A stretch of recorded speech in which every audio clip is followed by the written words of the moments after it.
Assalamualaikum warahmatullahi wabarakatuh. Perkenalkan, saya Mas Pupa, peserta Latsar CPNS golongan 3 angkatan 99 Kabupaten Sambas. Saya akan memaparkan materi tentang World of Government atau dikenal dengan WOG.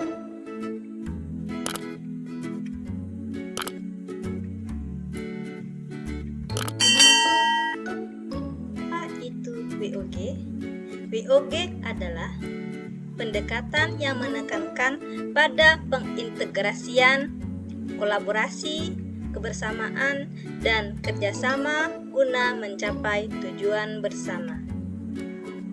Tujuan bersama itu adalah pembangunan kebijakan, manajemen program, dan pelayanan publik. Mengapa WOG itu penting? Ada beberapa faktor yang menyebabkan WOG itu penting.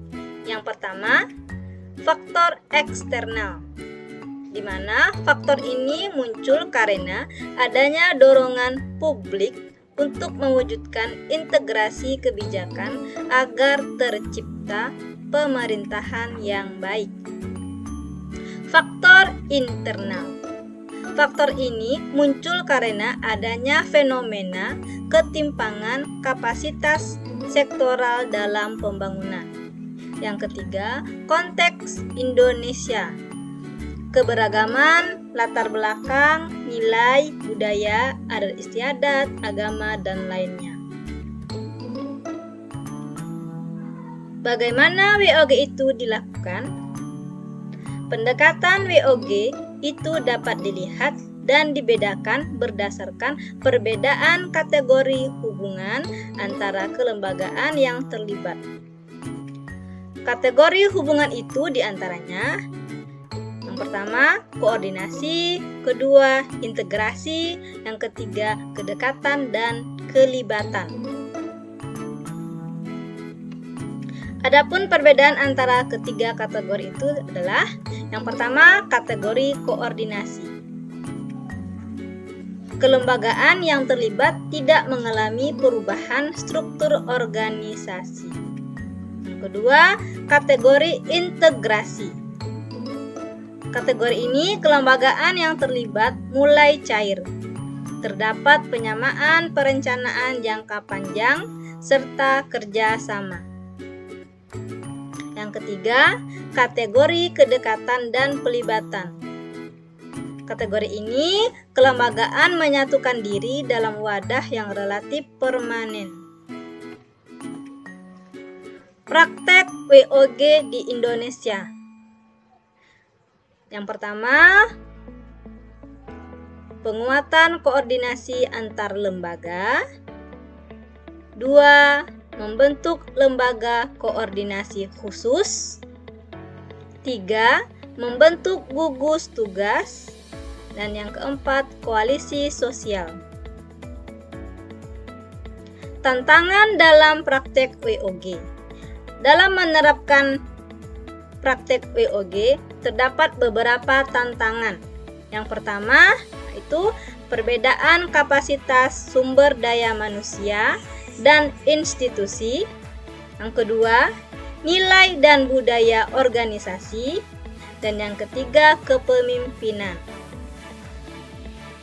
Permasalahan klasik dalam pelayanan publik ada beberapa. Yang pertama, jenis pelayanan bagaikan hutan belantara. Yang kedua, ego sektoral. Yang ketiga, koordinasi yang tidak optimal dan disharmonisasi. Yang keempat, akses yang terbatas. 5. Rendahnya partisipasi. Dan 6. Tidak adanya mekanisme pengaduan. Dan 7. Penyalahgunaan wewenang. Praktek WOG dalam pelayanan publik.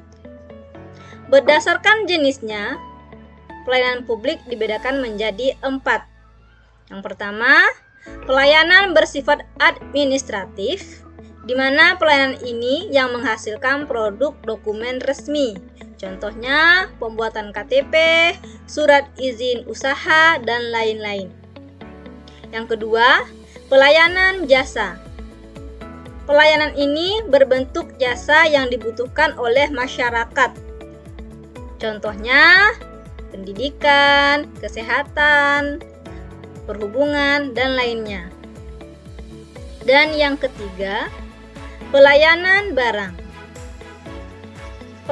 Pelayanan yang menghasilkan barang yang dibutuhkan oleh masyarakat. Contohnya jalan, perumahan, jaringan telepon, jaringan listrik, dan lainnya. Dan yang keempat, pelayanan regulatif, di mana pelayanan ini melalui penegakan hukuman. Berdasarkan polanya, pelayanan publik terbagi menjadi 5, yaitu 1.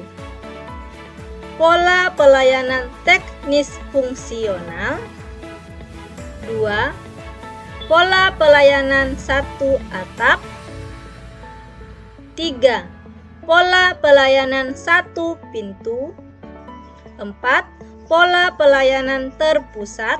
Dan 5. Pola pelayanan elektronik. Prasyarat best practice. Ada beberapa syarat agar WOG itu best practice. Yang pertama, adanya budaya dan filosofi baru.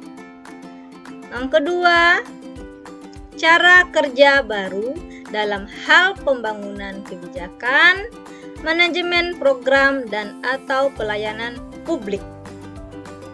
Yang ketiga, akuntabilitas dan insentif. Dan yang keempat, cara baru pengembangan kebijakan, mendesain program, dan pendekatan pelayanan. Contoh negara yang menerapkan best practice WOG. Ada beberapa negara, di antaranya Inggris dengan praktek WOG-nya WOG Account. Yang kedua, negara Australia dengan praktek WOG-nya APSC, Centralink, COAG, Koalisi Sosial. Dan yang ketiga, negara Amerika Serikat.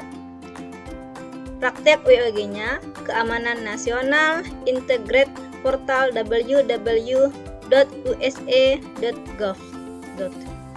Dan yang ketiga, negara Malaysia dengan praktek WOG-nya One Day Service, One Day Delivery, No Wrong Door. Manfaat yang dicapai dengan WOG. WOG dapat meningkatkan efisiensi, sharing, informasi, lingkungan kerja, daya saing, akuntabilitas, koherensi, dan kebijakan. WOG juga dapat mengurangi biaya, pemborosan, duplikasi pekerjaan, inkonsistensi kebijakan, waktu penyelesaian layanan tertentu. Sekian pemaparan dari saya. Semoga bermanfaat. Assalamualaikum warahmatullahi wabarakatuh.